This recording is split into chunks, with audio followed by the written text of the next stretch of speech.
my mom died, and I was just in a low place, and I got in my car drunk, which was just the worst day of my life. I'm so happy to be alive and to have a beautiful family and to be on your show. It's just we're happy to have you. Well, we count on you to send us one of your books, flipping boxcars. Yeah. Will you tell us about this?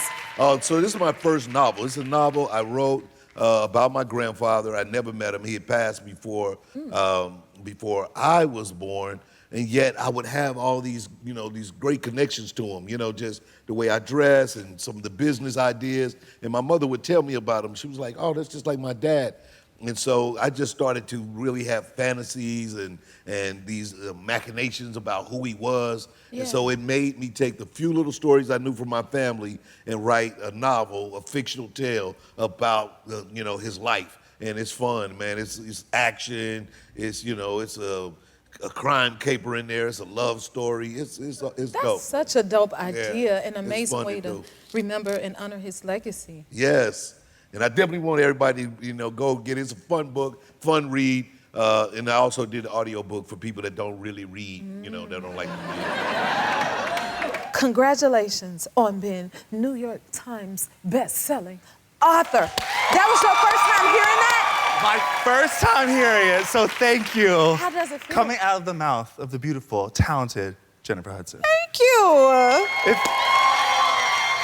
It feels incredible. It feels incredible, and thank you for helping me celebrate that, because I think something I'm working on is celebrating my success. You have to. You have to, but sometimes we kind of limit ourselves, and we don't allow ourselves or give ourselves permission to celebrate ourselves. So thank you. I totally understand that, because sometimes it's the next thing coming, the next thing coming. But if you work hard, y'all, you should play hard. Yes, ma'am. You know what I mean? Yes, ma'am. Take time to celebrate that.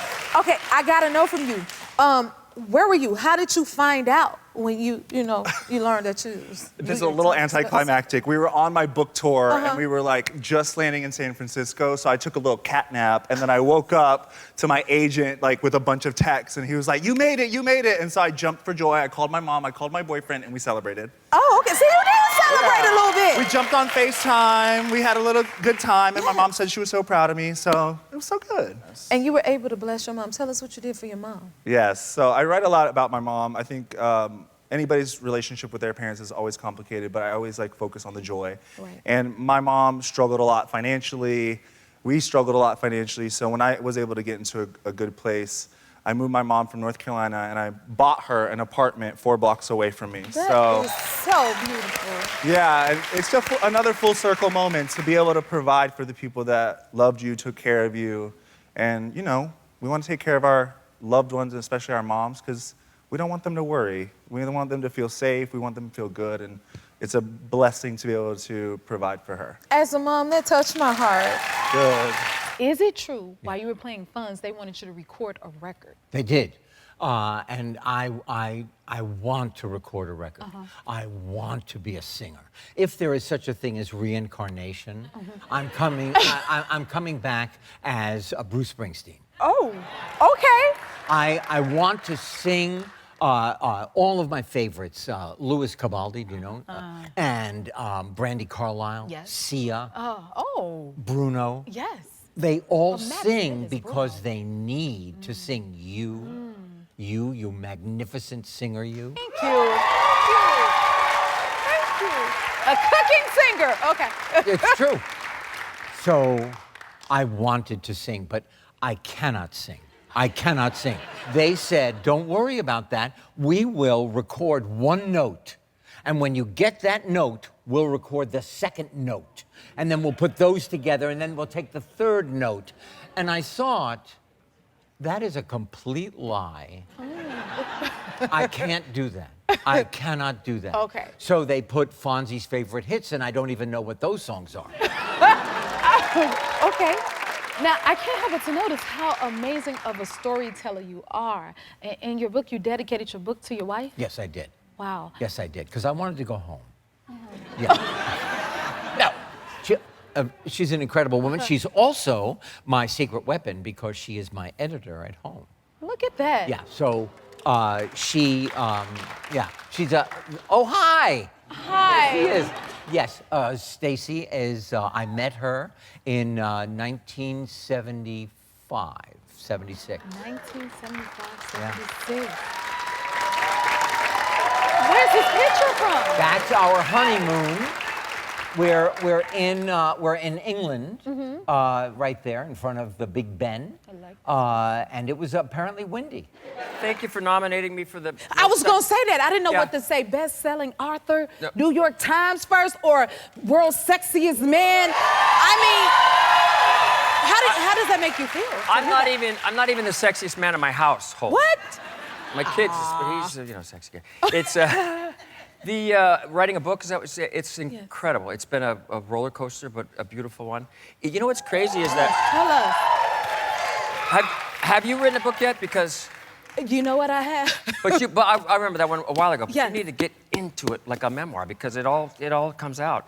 The thing about the success of this, and I promise you, I was like, who wants to read a book about me? I never thought about writing a book, but since it's not a TV show or a thing that anybody has control of. That's my life. Yes. And so to be accepted, it's been really surreal, but so beautiful because it's really a love letter to my mom and my dad I love and that. all the mentors that I had in my life, and something for my son to read someday when he could read and stop being so sexy.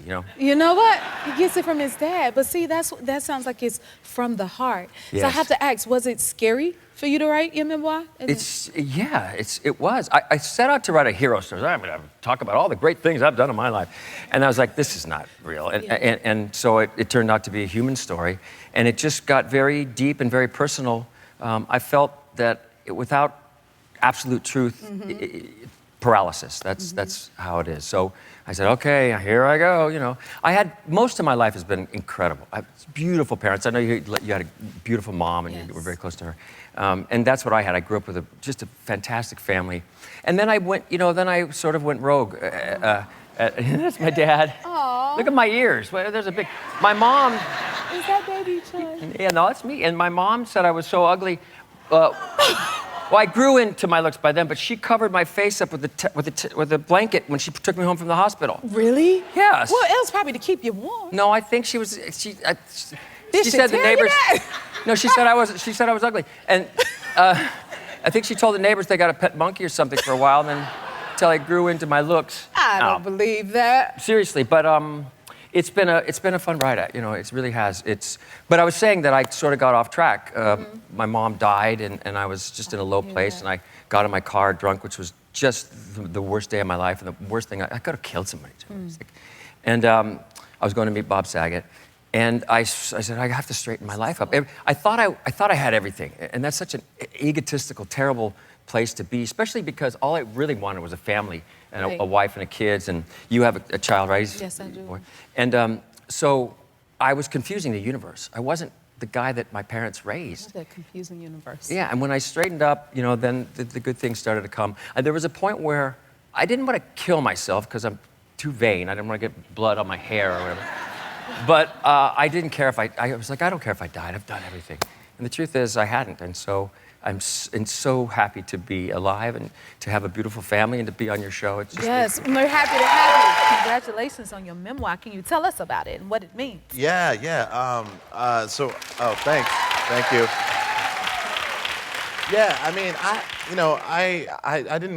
I knew I wanted to write a book of some sort, but I finally kind of realized the easiest kind of book is to just talk about your life story. And a lot of people don't really understand. I think people will see me and they think like, oh, he's from like New York or someplace like that, or Chicago or Cleveland, maybe. But I'm from Montana, so I grew up in Montana with 9 black kids in my high school, and half white, half black. And people didn't know what to think of me, so I had to really kind of understand who I was at a very, very early age. And carve like your own lane and stuff. Exactly. And so for me, I wanted to tell people, to kind of just show people how that happened, how this became what it is.